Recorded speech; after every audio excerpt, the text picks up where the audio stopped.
later than normal. Yeah. And so we are going to we're just gonna jump right in because I'm pretty sure that does anyone not know what happened last time on Valor Academy? Suhaila got mad.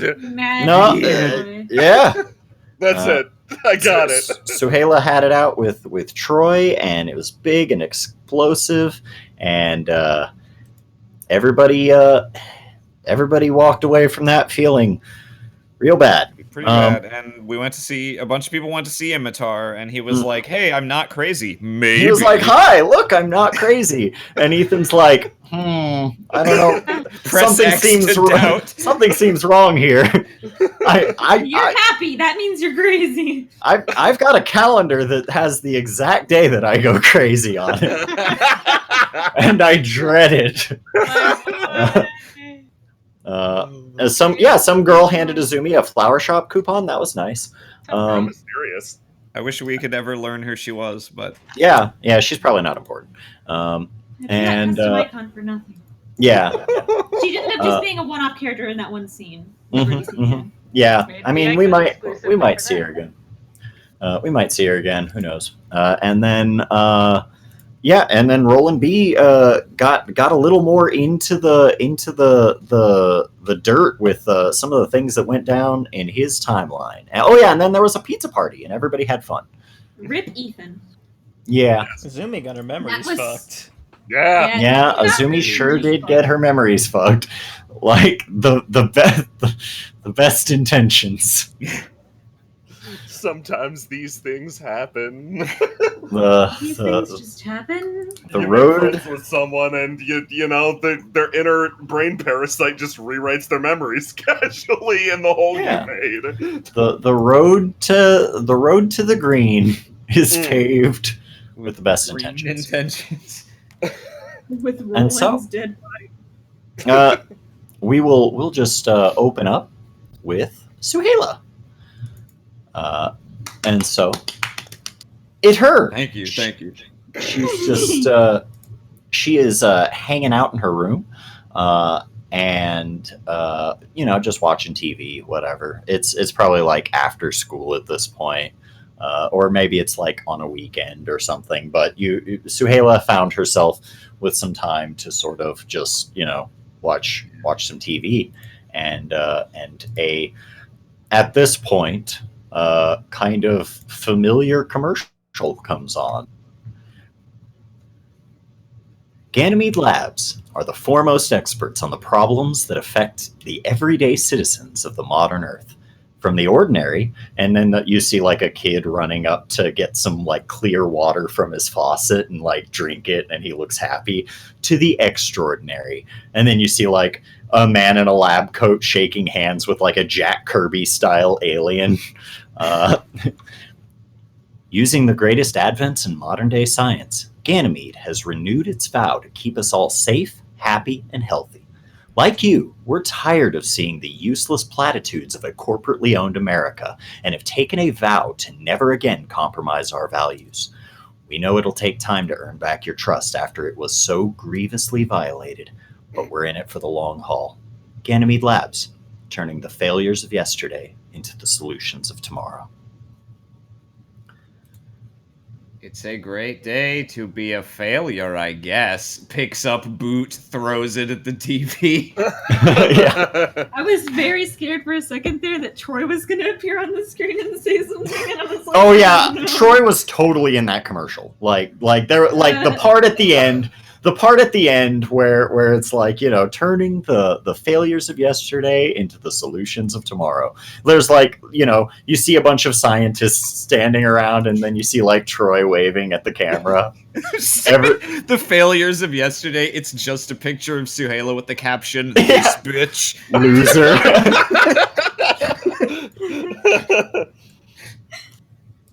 And so, it is a very corporate bullshit sort of commercial line, and it's getting like you see it fairly often at this point. It's annoying. It is a bother. And you can see on the outside of your house, your mom pulling in over here, like over by the window. She's just kind of pulling in. Looks like she's jangling around with some stuff in the car. Gets out of the car, walks in, not through the balcony, but through the. She just jumps right up. The surprise of having the levels split horizontally. yeah. Nothing I can do about it. But yeah. So what are you up to? I think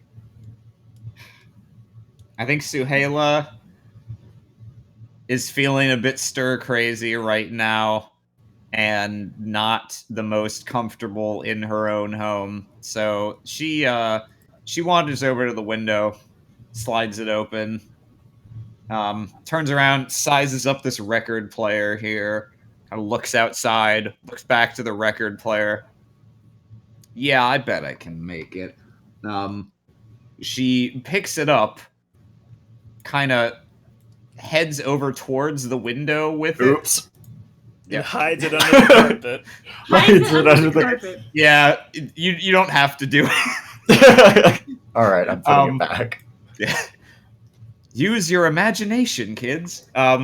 She picks it up and kind of like tosses it very lightly in the air and smacks the underside with her knee, sending it flying out the window, and then bounds out the window after it to catch it down here.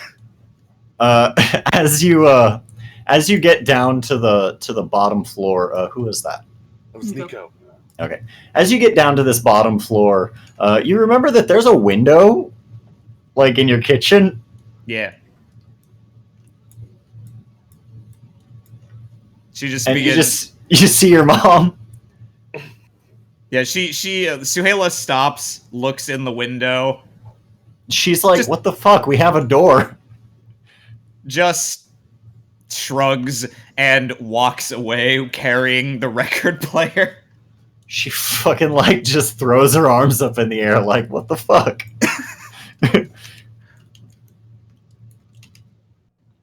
And so yeah, you avoid that conversation with your mother. And so yeah, like a pro. By jumping out into actual, Troy would be so proud. Let me ask you to roll something real quick. Ooh, yes. So we're gonna do a little something that is mentioned in the book, but we haven't done one yet. Ooh. Okay. It's called a love letter, and so we're going to basically it's kind of like a starting scenario. So as we know, things have been tense with your mother, and we are essentially going to things have been pretty tense with your mom lately, and you haven't really, even after the conversation with Troy, you still haven't really had that conversation with mom yet. No, yeah. I think we're on vague, unspecified, non-speaking terms right now. Yeah. Like just minimal communication. Mm-hmm. And so what I'm going to do is I'm going to say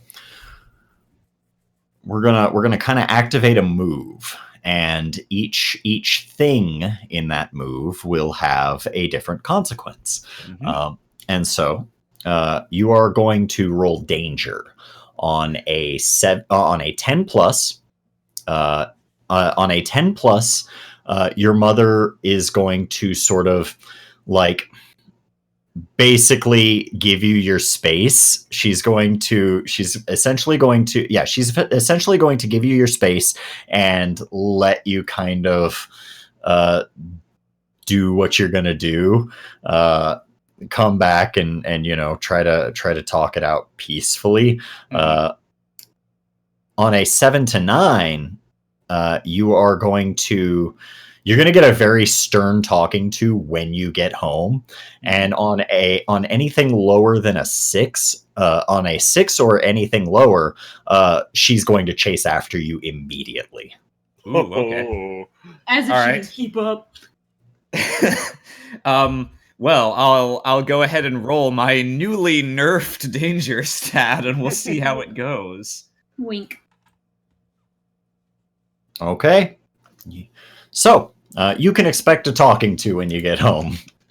I feel like Suheila's always expecting that at this point. Well, it's going to be a bad one. I think so. Do you want to play that out, or is that's that something, just background detail? That's something that should probably be played out. Okay. And we can probably. I tell you what, we can play it out at the beginning of next session. Oh, exciting! Yeah. I'll take your word on what you think the best timing would be, because I'm also alright having her be like, "Ah, shit, I know that look." Sets down record player, walks back in. What? Like, and if we wanted to do it now. Yeah, we can have that conversation at the beginning of next session, I think. All right. Go. All right. So, well, the person who I need just vanished from the call. Understandable. Is there another scene we could do? There is. Ellie and Let me take a look. Oh. I think for our early scenes, we had plans for either. Kids saying hi to Troy, right? That could work now, right? Is either of them in either position, so it doesn't really matter which Okay, one. so we're gonna do a little thing that we again a thing from the book that we haven't made explicitly clear in in session. Usually this is stuff that is handled out of session, but I think we're gonna start taking some steps to maybe essentially give you a peek behind the curtain that hasn't been there previously, that kind of always should have been, and we're going to do some scene framing. We've done this to an extent up until this point, but a lot of it was sort of off camera, and a lot of it was much more a lot of the scenes were based a lot more strongly around, okay, this is my scene, this is what I want, and this process is designed to sort of make that more of an open discussion rather than something that we're choosing for ourselves outside of the thing. And so the core idea of this scene was that you wanted to the basic idea was that you wanted Roma for Kid to have a scene with Troy, right? Yes. Okay. And so do you have any idea? Do you have any idea of what that of where that scene might take place? Maybe at school, cafeteria. That's a good area. That's a good commons area. I guess I haven't completely figured out what their conversation is about. I told you guys earlier, I figured I could have it be about hey, Suheila seems to be doing better. Is that something everyone's okay with? Yeah, with Troy being on TV in this last scene, I feel like it is topical and relevant to the current thing that we're doing. Mm-hmm. Mm-hmm. If he's like, hey, I think she's doing better. She'll probably come approach you. Blah blah blah. That seems good. Yeah. If he's just approaching Troy as a kind of trying to, not trying to have an extremely long conversation. I don't know if it'll end up that way, but I don't think that's his goal going into it. Mm-hmm. Then it would probably be somewhere school or the cafeteria. Probably the cafeteria, because that's where they can just be in the same place. Yeah. I mean, there's also during sign language class and stuff like that. I feel like Kid is maybe hey, it's okay if we need to take a break from sign language class for a moment because that was really awkward. Oh, maybe you could share the fact that Kid's really picking it up super fast. He's at an intelligence level that he's sort of beyond it. He's learned a lot, right? I really feel it's Kid is at the point where Kid is if Kid really wanted to, because Kid learns really fast. Yeah. Kid could just read a book or look something up, He doesn't really need to be doing these classes anymore. He's kind of just doing it so he can hang out with Troy at this point. He's still learning, but it's not like something he needs like super bad. He's just like, it's an excuse to hang out with Troy. Maybe that'd be cool to touch upon. Okay.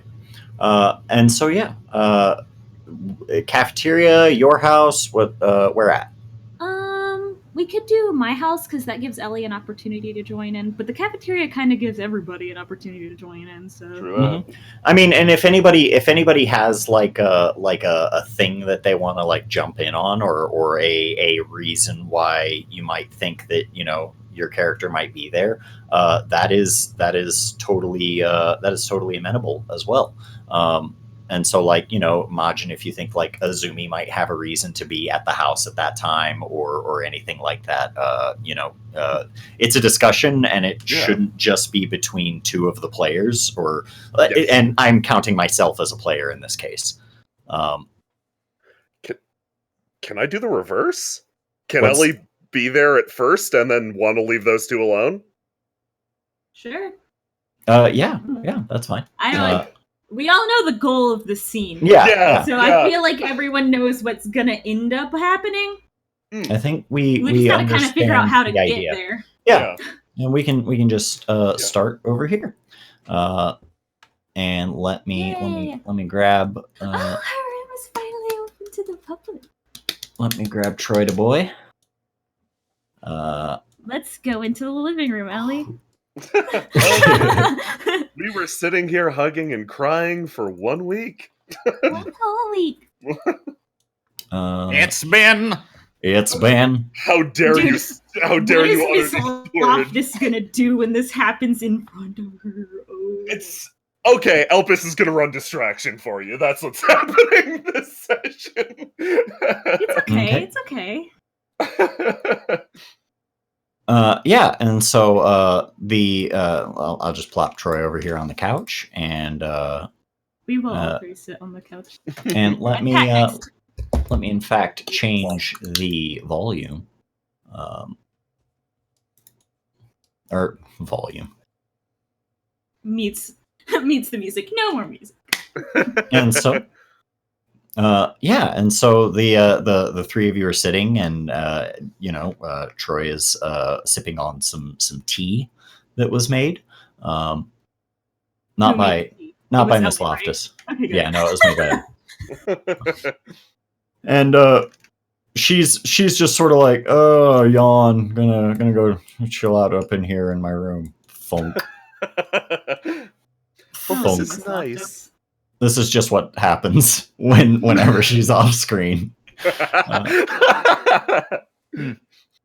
Elpis looks around. So this is actually pretty nice. Yeah, you haven't been to the last couple lessons, huh? No. Is Gotcha keeping up? She comes sometimes. I think she's busy a lot. Yeah, she's got. I guess she has a job, and that stops her from being able to participate as much. But it's okay. It's always nice when she does show up. Yeah, Elpis at the she has a job. She starts nodding along fervently. I mean, she seems busy. I'm sure it's not I'm sure she wants to learn. And then she looks around the room. It feels like somebody's missing.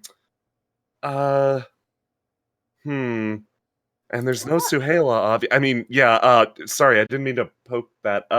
Chat doesn't have music? Oh, huh. Do you hear the music, Majin? I do. I don't know how they don't hear it.